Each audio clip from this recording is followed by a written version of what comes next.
If we really do our work and go deep, we'll be able to say, I am enough. No matter what the human experiences, trials, tribulations, whatever they are, we'll know that right within us, there is enough. So will you just say it, I am enough? How does your body feel? Are you in alignment with that? Do you feel good? Do you have some work to do? It's all about getting into the awareness of knowing where we are and what we need to do. The reason we talk about mystics, or I talk about mystics so much, is because mystics step over the religious dogma of any different faith or religion. They step up and tell us really what humanity is all about. And when I heard, when Kirk shared they were doing I Am Already Enough, there's one mystic that I've mentioned, maybe less than others, but was very prominent, a female mystic in the 8th century, and her name was Rabia. She was an Islamic saint in the Sufi tradition, and she had a very interesting life. But she's one of the best-known female saints and poets in history. And besides that, even though she was born almost 500 years before Rumi, she was the most influential. She had the most influence on his writing and his teaching. So she has points in my book there too, for sure, my dear friend Rumi. Anyway, her trial started at a very young age. At a young age, she was separated from her parents. Now, whether they died or what happened isn't really known, but she was separated from her parents and stolen and sold into slavery. But because of her remarkable beauty, a very famous brothel bought her at a very young age. So you know what her experiences were from there until she was 50 years old, I believe. She had very difficult, a lot of physical and sexual abuse, a lot of challenging experiences. Then she became one of these saints and famous mystics, and how could that be? Because of the work she did and where she was connected.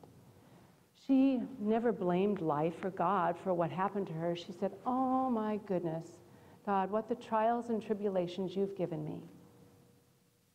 And I know all this time, whatever's going on, you never think of me as impure. She said, every situation in life, every event is an opportunity to grow closer to God. That's what happens when you get truly deep into the place within us that knows we are one. We're all united. It's all part of a greater whole. And that's the energy I want for us today, as we can say, you know, even if I'm not there yet, even if I'm not quite there, I'm willing to do the work. I'm willing to do the work. So I'm going to show you a picture of the family in Hawaii, but it was on the 3rd day, because the first 3 were kind of tough. The travel itself was challenging, but we were prepared for that because we'd heard from people that had traveled to Hawaii. All you had to do with vaccinations, reports, armband, little wristbands, all these different things. We were prepared for that. But getting there changed a little bit. We went up to the North Shore where we've been, how many times, Kirk? 25 times. We've stayed up in Honolulu Bay, so we know it. We've got it down. They told us that the bridge, the little one-way bridge that gets you into the town, had collapsed or had a problem of mudslide. We didn't realize that the whole hill going into the entire hill had slidden down, and it was now all a one-way road. So we got in there, we said it's all okay, because we're going to be staying in Honolulu, it's going to be a great time, but it was the wrong house. And the house was way out where we said we'd never want to stay. So the first 3 days we really had to adjust. You couldn't walk anywhere, do anything. It was all out in the forest here, which was fine, but with 6 of us in one car, it was, anyway, it's okay, but we had to do some inner work. So here's what happened. I have taken on every trip since 9/11, when Deanna and I went out of the Portland airport, I think 8 or 9 times that following year, when, I'll tell you, the TSA was more active than ever. My little scissors constantly got stolen, taken, but I bought some TSA-approved scissors. And these scissors have been Deanna and my joke forever, because I take them everywhere. You know, I have my TSA, don't worry, I have my TSA-approved scissors. Well, when we got to the house we were at, we'll have the first picture of the family, I'm sorry. Yeah, that's us after 3 days. There we are, we finally look like we're alive, right? It took some work to get there. But then here's the next picture. And they're my TSA-approved scissors. Deanna says, Mom, after all we went through at the airport, they didn't get the foraging scissors out of my backpack. Those scissors had gone through all of the checkpoints points, everything. Those scissors, like 10-inch scissors. She said, I guess they don't care if I kill somebody, if COVID can kill more people than that. But we were laughing because I said, you know what? It's all about focus. If your focus is so intent on one thing, you miss something else. And that was really a breaking point for us. I said, how can we point to everything that's not right now? We have to start looking at what is right. So let's go deep. I said, this is our last day of complaining. We're not complaining anymore at all. This is it. We're going to look at all the good. So we went up through that. That was after we went through this bridge and waited like 45 minutes each way. But we did that with the picture and then this. So then the next day, the girl said, you have to go snorkeling, Mom. You love it. You love it. So we had gotten some snorkel equipment. They brought theirs. And Kirk and I realized on this trip how hard the last year and a half has been for all of us. It's taken its toll. Not for some of us. For all of us, it's taken its toll. And we could feel it. We weren't quite what we were before, and it took its toll. So we went up to tunnels. The girls had gone there before, and the girls and the kids had gone there before and said, oh, we see turtles. It's fantastic. Mom, you're going to love it. Well, I got in the water, and I got disoriented. I went, oh, my God. I saw some fish, and it was fun, but then I went back because I said, I'm not up for this. So I said, I'm going to walk on the beach. So we walked on the beach, walked on the beach, and I came back, and I saw Brooke, who is an avid swimmer, which I know many of you are, avid swimmer, very, did competitions and things. She was sitting in the chair. They'd been swimming way out there, and her eyes were about this big, and I said, Brooke, what's wrong? And she said, I saw next slide. It was not a great white. But it could have been a great white. She said she was swimming to the reef, and she saw a bunch of fish there, and right out from the reef came this shark, and she said it was as big as I was, at least 5.5 feet. And she said, oh my God. And I said, well, what did you do? She said, I turned around, and I just said, please, shark, if you're going to bite me, just bite my fins. I'm a great swimmer, but I'm not as fast as you. And so she went and she got Deanna, and they went out to get the boys, swam way out there. It wasn't the boys, they were already on the other side. But it was kind of an interesting experience. So what it's reminded me is when we go deep, we don't know what we're going to run into. There's a lot of sharks in our mind, big scary things, mean things, bitey things that we can run into. And when we go deep, the search within means we've got to go deep because that's where spirit lives. Right inside of us. But we got to go deep and be willing to run into the sharks and the problems of our life and figure out what we're going to do. I mean, here's what Jesus said, because he had drama and irritants in his life.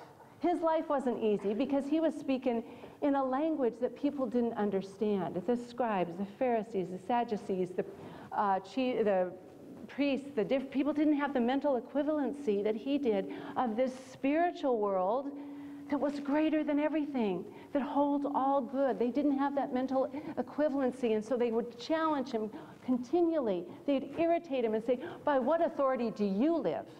Well, he knew he only had one authority, and that was infinite spirit.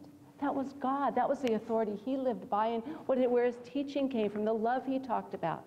But they would challenge him. So one day he got very angry with the Pharisees, and here's what he said. He said, woe to you, scribes and Pharisees, you hypocrites. You clean the outside of your cup, but the inside is filled with greed and self-indulgence. Woe is you. You must clean the inside of the cup before the outside gets clean. Now, we know that the metaphorical interpretation of that is our inside of our cup is what's inside of us, our thoughts, our feelings, our emotions, our reactions, our mental reactions, our emotional reactions to things, the way we think and feel about God, and the way we think and feel about each other. We have to make sure we're doing our work, and when we go deep to find that place within us, that special place within us, that holds the truth, the guidance, the intuition, the knowing, the inspiration. When we're going there, we've got to know, what are we going to do with those things when they come up? The anger, the jealousy, the resentment, the lack of forgiveness. What are we going to do with that when it comes up? Do you have something you do? Do you have a little process?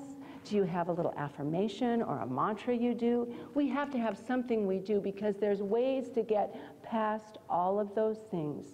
We can learn from books ways to get past the sharks in our life, the dirty cup we have. We can learn ways to get past that. But going to the center, we have to do the work. There's only one person who could do the work, that we get to that place within us. I know Ernest Holmes calls it an interior awareness that God is all there is. It's a knowing that we are already enough. It's that place in us that knows how powerful we are, how good life is, that no matter what's going on really, that we can handle it. It's like Rabia. She had gotten to that place and she knew no matter what was going on in her life, it was on purpose, and she was there to get closer and closer and closer to Spirit. So I'm going to ask you, if you know something right now that's in that inside of you, the thoughts or feelings or mental reactions or emotions that need cleaning, we could go to a practitioner in our community to help. Do something that you can do the work to really open up to something greater. Meister Eckhart, once again, our wonderful mystic, said he knew God is everything, everything. And he goes on to say, God is everything, and I know that nothing can get to God so quickly as silence. So if there's nothing else you know, and I've talked about it before, you gotta let things go and drift away. Thoughts you don't want, just let them go for a while. As I told you, you can go pick them up outside if you want. You know, you don't have to let them go forever. I hope you do, but just let those go. And here's what he said: nothing is so like God as silence. Enough talk for tonight. Enough. God is laboring in me. I need to be silent for a while. Worlds are forming in my heart.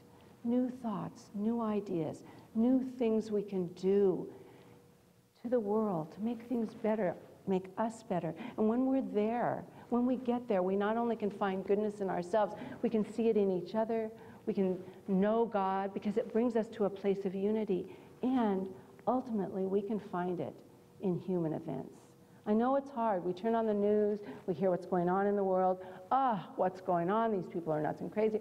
No, it's all a process of being able to see God and goodness in it all. Now, what we call this place right here, the Hebrews had called it the secret place of the Most High, which I never understood that at first. If it's a place inside of you, why is it the Most High? Because for them, it was being in the shelter of God's protection. That was the place of the Most High, to feel the presence and protection of God all around us. Isn't that beautiful, to be in that place when we can feel that? For us, metaphysically, it means when we can get to that place where we can have a higher thought, a higher idea, a higher consciousness, and to feel oneness and unity with life, with God and with life. That's the secret place of the Most High. Wherever it is for you, if it's in your heart, in your gut, if it's in wherever it is, it's the place where you know you feel safe and you feel good, because you can find right there inspiration and power and love. But it takes work to get there. Prayer, meditation, contemplation, focus, so you're not focusing on the little details of life, but step back so you can see the bigger picture of all things. It's for us to know and for us to do. I want to share with you, the reason I'm talking about Meister Eckhart a lot is Matthew Fox loves the mystics, and our next week is about living in the mystic consciousness or something like that. And he wrote a lot about mystics, and he has different books on mystics, and one of his books is on Meister Eckhart, which is really a beautiful book, a lot of wisdom from Meister Eckhart. And in his book, Meister Eckhart, he talks about a woman named Adrienne Rich. And I didn't know of Adrienne Rich until I read about it in this book. And Adrienne Rich is a contemporary author and poet, a contemporary from 1929 to 2012. And she focuses on the divine energy and the goddess energy. But she sees that energy, the feminine energy, as being nurturing energy. And she talks about in several of her poems, first of all, her dream is for a common language for humanity. And the common language, to me, is a language of love. For her, she says, God's greatest work is compassion. So I think the language for her is compassion, which is pretty much the same thing. But this is a challenge I give us this week. In two of her poems, I love the name of this one, Diving into the Wreck, and Splittings. She talks about integration and integrating our suffering and our living. So we don't separate them. We realize that this is a part of life and we can work with it and deal with it. And I go back to Rabia, the mystic. And to integrate our pain and our power so we don't split off, but we can keep fully present to life. And she wants, in her readings, I want to read about her more because she really wants to create a new kind of human being, which is saying a new way of being human in the world. Are you for that? Because I am. What would that mean to you, a new way of being human in the world? More cooperation, more understanding. What is it? But let's start that in our own souls, that we can start being a new human in the world, and we can start acting in the way that we want other people to act to us. And I know one way for us to truly get down to that deep place within, past all the sharks and the messiness and everything else, is ultimate prayer, which Ernest Holmes taught.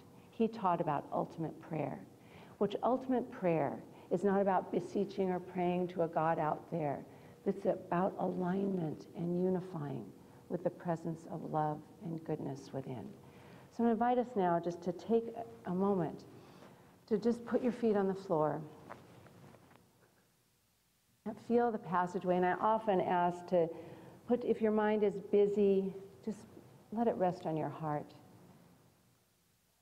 And close your eyes if you feel comfortable, that we can enter into a place of silence.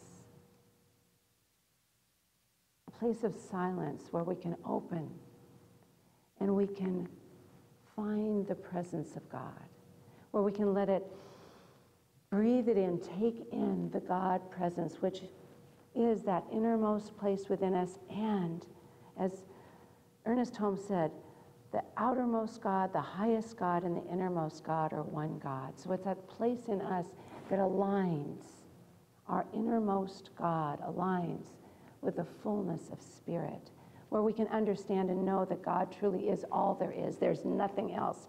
God is all there is.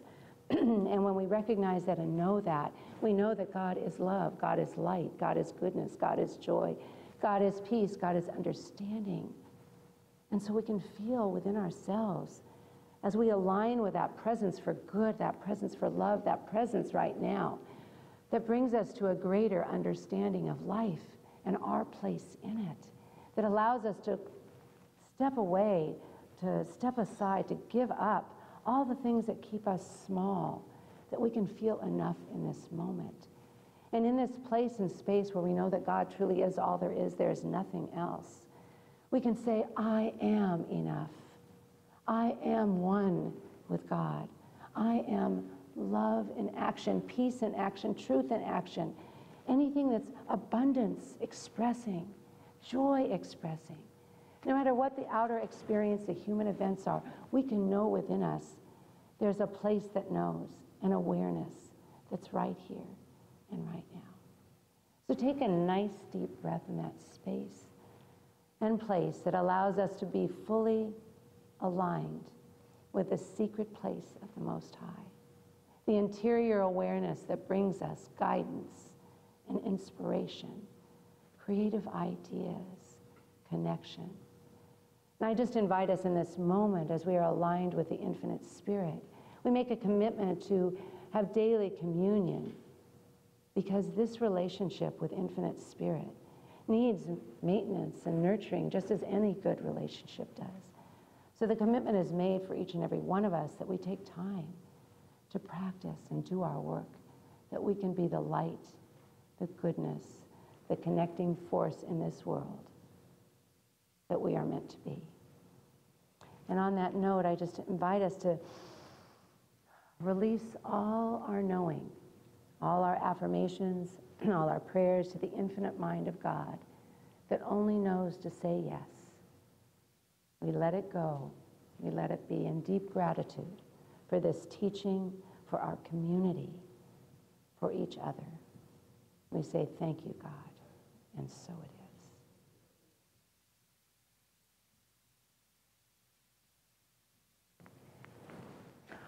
We have a whole new type of human being right here. Awakened, alive, alert, available, and yay, let's give ourselves a hand. And now I'd like you to say, I am truly enough. One more time, I am truly enough. And one more time, I am enough. I am enough. And as Richard just said, I am more than enough. All right, let's give ourselves another hand. I just thank you for being back. God bless you all. Thank you for being my family and my community. And so it is.